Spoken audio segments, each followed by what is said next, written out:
ओम त्र्यंबकम यजामहे सुगंधिम पुष्टिवर्धनम उर्वारुकमिव बंधनान् मृत्युर्मोक्षी मामृतात्।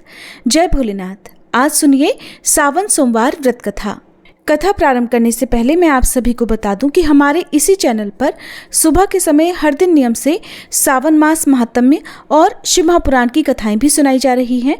अगर आपको ये कथाएं सुनना पसंद है तो एक बार आप इन वीडियोस को भी जरूर देखिएगा। पौराणिक कथा के अनुसार प्राचीन समय की बात है। एक गांव में एक साहूकार रहा करता था। साहूकार धनी था, उसके पास अथाह धन दौलत थी, लेकिन उसकी कोई संतान नहीं थी। साहूकार भगवान शिव को प्रसन्न करने के लिए सोमवार को व्रत रखा करता था और व्रत के दौरान वह विधि पूर्वक भगवान शिव और देवी पार्वती की पूजा और शाम को प्रदोष काल के समय शिवलिंग पर दीपक भी जलाता था। साहूकार की भक्ति और पूजा अर्चना को देखकर एक दिन माता पार्वती ने भगवान शिव से कहा कि हे प्रभु, ये साहूकार तो आपका परम भक्त है, हर सोमवार को विधि विधान से आपकी पूजा करता है। मुझे लगता है कि आपको उसकी मनोकामना अवश्य ही पूर्ण करनी चाहिए। तब भगवान शिव ने देवी पार्वती की बात सुनकर कहा कि हे गौरी, ये संसार एक कर्म क्षेत्र है। जैसे एक किसान अपने खेत में बीज बोता है तो कुछ समय बाद उसे पेड़ मिलता है, ठीक उसी तरह इस संसार में आदमी जैसा भी कर्म करता है तो उसे उसका फल भी वैसा ही मिलता है।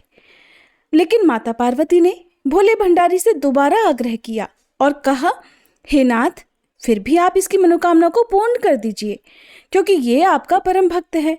और अगर आप ही अपने भक्तों की इच्छा को पूर्ण नहीं करेंगे तो फिर भला भक्त आपकी पूजा आराधना क्यों करेंगे।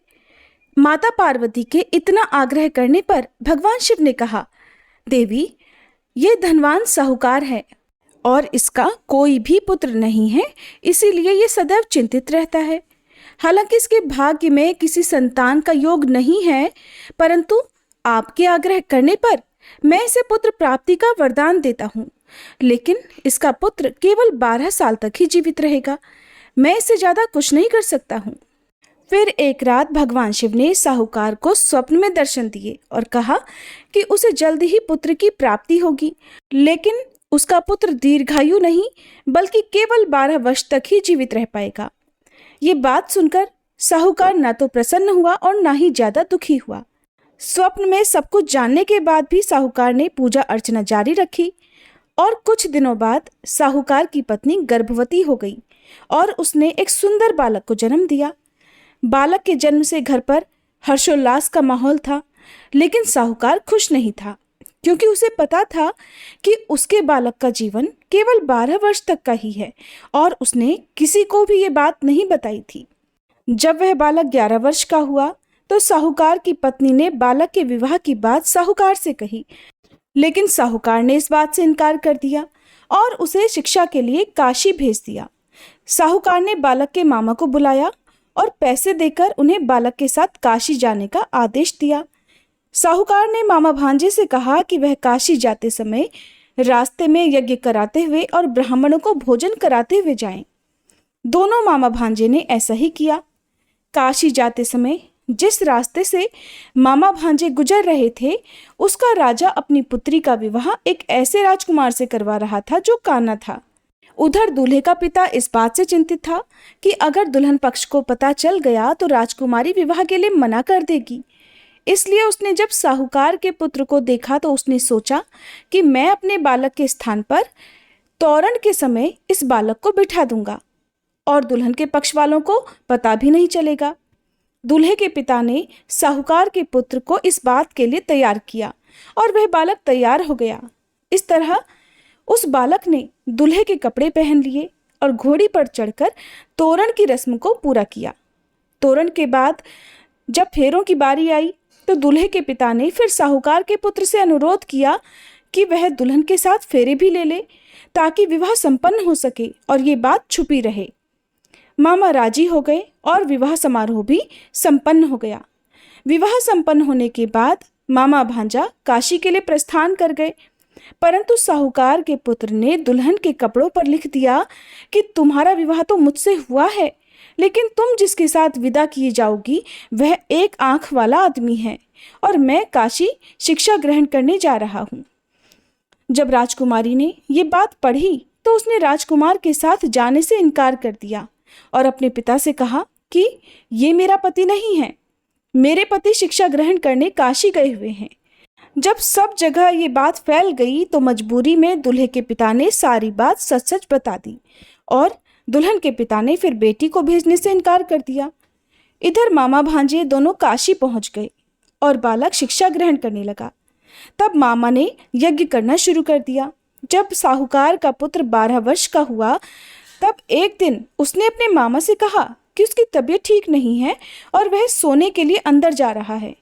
साहूकार का पुत्र अंदर सोने के लिए कमरे में गया तो उसकी मृत्यु हो गई।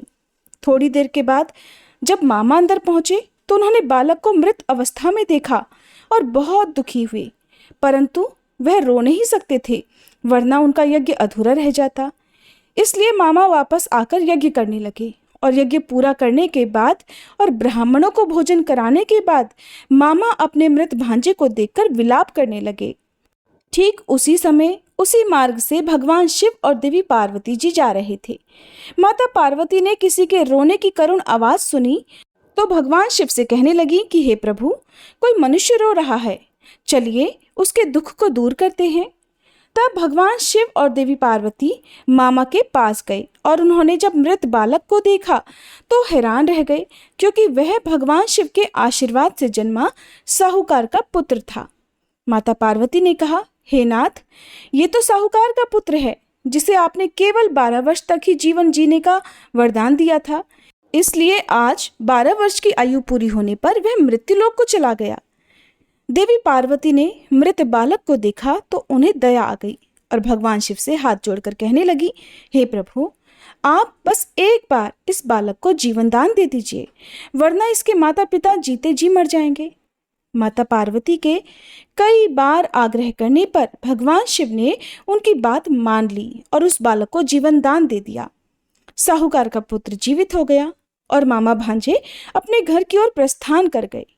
रास्ते में साहूकार का पुत्र उसी शहर से गुजरा जहां उसका विवाह हुआ था। दुल्हन के पिता ने बालक को पहचान लिया और मामा भांजे को लेकर महल में आ गए। फिर दुल्हन के पिता ने एक समारोह किया और अपनी पुत्री को धूमधाम से साहूकार के पुत्र के साथ भेज दिया। उधर जब साहूकार का बालक अपनी पत्नी के साथ घर पहुंचा तो उसके माता पिता अंदर कमरे में बंद होकर बैठे हुए थे। वो सोच रहे थे कि अगर उनका पुत्र सही सलामत वापस नहीं लौटा तो वो भूख प्यास से अपनी जान दे देंगे। तभी बालक के मामा ने कमरे के बाहर आकर उन्हें बताया कि उनका पुत्र जीवित और विवाह करके वापस आ गया है। साहूकार ने बालक को जीवित देखा तो खुशी से उसका स्वागत किया और साहूकार का परिवार इस प्रकार खुशी खुशी जीवन बिताने लगा। ये सब भगवान शिव की कृपा और सोमवार व्रत का ही प्रभाव था कि साहूकार का पुत्र अल्पायु होने के बाद भी दीर्घायु को प्राप्त हुआ। इस प्रकार जो भी भक्त सच्चे मन से भगवान शिव की पूजा करके आज के दिन इस कथा को पढ़ता है अथवा सुनता है और दूसरों को सुनाता है, भगवान शिव उनके सभी दुख दूर करते हैं, उनकी सभी मनोकामनाएं पूर्ण करते हैं। कथा समाप्त। उम्मीद है ये वीडियो आपको पसंद आई होगी।